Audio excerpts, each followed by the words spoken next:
Next, I'd like to go to Dave Rarick, uh, who is just one of the best, if not the best, uh, card modeler that I've ever run across.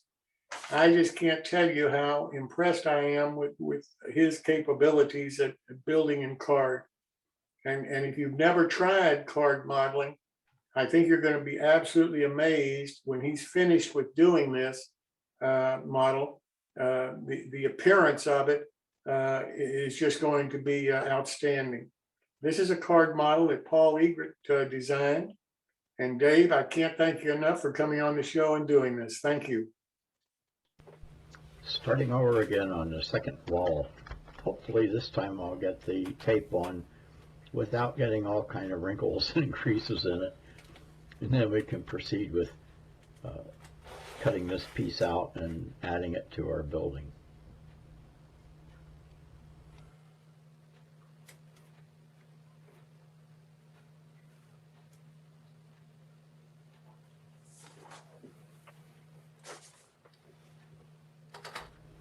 Again, as I said before, we're cutting it a little bit inside of the edge because we want it to be a bit smaller than the original side piece that we cut out so that it doesn't interfere with the glue tabs on the ends and the bottom.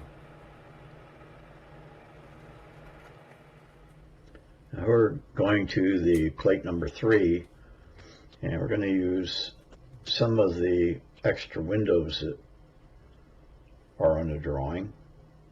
I'm applying a Scotch tape, if you will, clear cellophane, glossy, over top of the window print, and this will make it look like glass. This is a lot easier, by the way, than trying to cut each one individually. I always try to make these things the easy, quick, and cheap way. I've tried other methods, including painting over the windows with a glossy clear finish, but the tape really does about the best job. Notice I'm leaving some white borders around each window. This is the area that will be glued when you flip it over and put it on the back side of the end wall.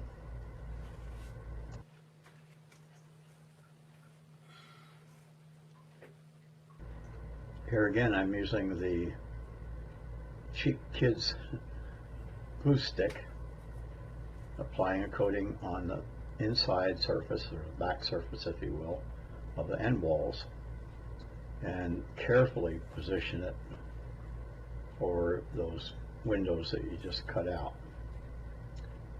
Be careful to get them centered, although you do have a little bit of wiggle time with this kind of glue, which is one of the reasons I use it. It doesn't grab hold immediately, so it leaves you a little bit of time that you can move stuff around if you need to.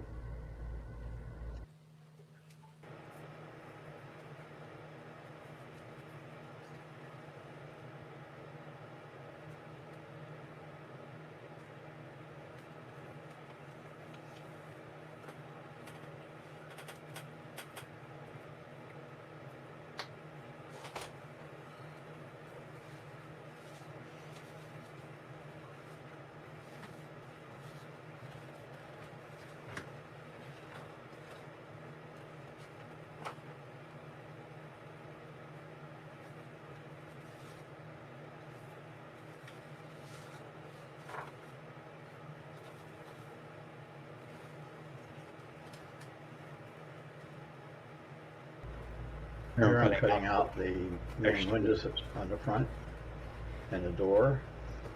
The approach here is going to be a little bit different because the way these windows are drawn in, there's like 3 distinct areas that I'm going to be covering with the glossy cellophane tape.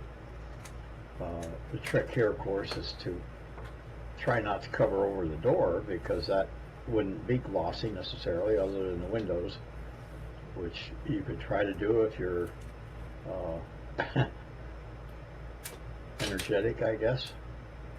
that are foolhardy, because if you try to put tape over the windows and the door and don't get them cut right, and then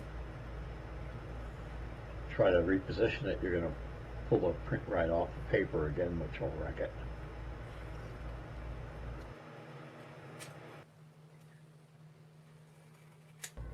Again, I'm cutting around the windows, leaving some plain paper white on the edges to stick fast with the glue. My scissors don't cut the tape very good, so I have to resort to getting my modeling knife out to trim it off. And make sure that when you cut these out, that they don't extend so far beyond the windows that you're going to interfere with your gluing tabs, because you don't really want to do that. Here you can see I lined it up so that I've got just a little bit of a margin on the left side, because that's the side where the corner glues together. Again, I'm using my glue stick. The card stock underneath it, the scrap card, that's just so that the glue that comes out and piles up in the window opening, that will stick to that scrap card rather than getting smeared around on the front side of your print, which again could ruin that print as far as appearance goes.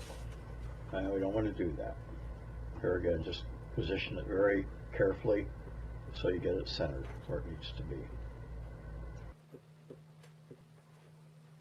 Part of the reason, by the way, for avoiding the glue tabs is so you don't build up an extra thickness of card, because you want just the one layer of cardstock where you glue it together in the corner, so that you don't get a large edge showing on your finished model. The thinner you can keep it, the better. Which you'll see later when I do the reinforcing. It's done after I've already glued the wall sections together.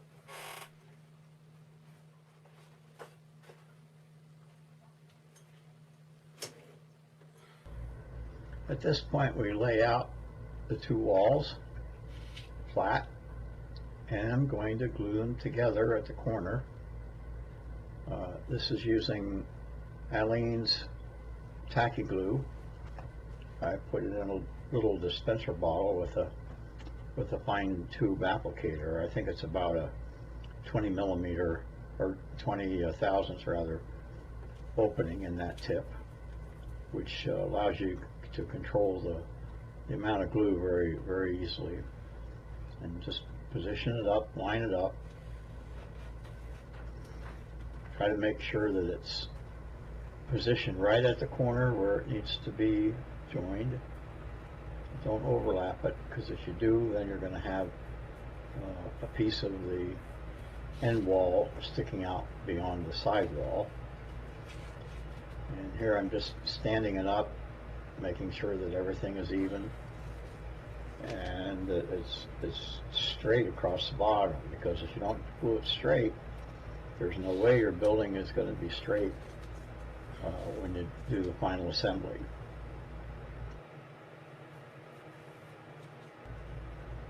The tacky glue sets up quite quickly.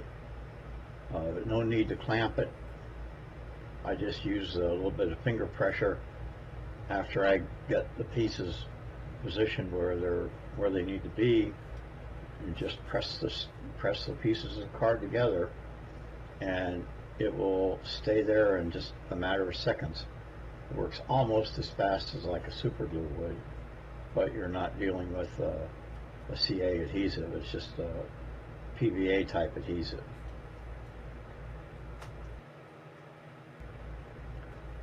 Here again, I'm going to sight along the bottom and make sure that it's straight, because again, if you have it on an angle, when you set it up right and go to glue it together, you're going to have a building that is skewed and you'll never be able to get it straight. So while the glue is just somewhat wet yet, I'll make sure it's lined up. Here I'm cutting out the louvers that are on the ends. These are going to be glued over top of the final surface of the siding. So really, I'm just cutting these out for now, and they'll be set aside until I'm ready to put them on the building. Once they're all cut to size, I'm going to edge them with a gray marker, a dark gray marker, so that they don't appear to be white card edges. I haven't decided yet. I'll have to see how it looks after I put it together, but I may actually use several of these glued together to make them stand out a little bit further from the side, make it look like this louver is sitting in a frame of some sort on the side of the building, or on the end of the building rather. Again, it's up to you, but this is just something that adds a little bit of additional detail, a little bit of surface texture, so the building doesn't look so dead flat like it would if it was just cut. Now here I'm taking an additional print, and I'm going to start the process of the layering on the walls to give the surface more definition. This is where the magic starts in terms of cardstock modeling, because if you just use a flat print surface as it comes off your printer, that's exactly what it's going to look like on your layout. It's just going to look like a flat printed surface. And we're going to use this print as a raw material. And we're going to put it together much the same way that you would construct a Craftsman kit in wood, except that we're using cardstock in lieu of wood or plastic. So here again, like I said, freehand cutting on either side of the pilasters that are on the sides of the building. And I'm going to cut all the way around this piece, and eventually we'll be gluing it onto a backer of heavier card, and then we're going to glue that over top of the first side that we cut and folded. So we'll get into that actually in the next episode next week.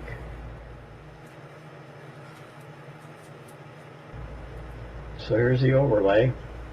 Like I said, this will be glued over top of the wall cutout that we previously made and folded.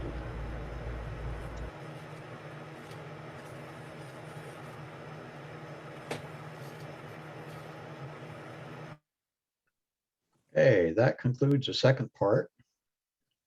If you join me back next week, we'll start the third session, and we'll get actually into the more detailed portion of assembling this thing into a structure that you can put on your layout. Any questions?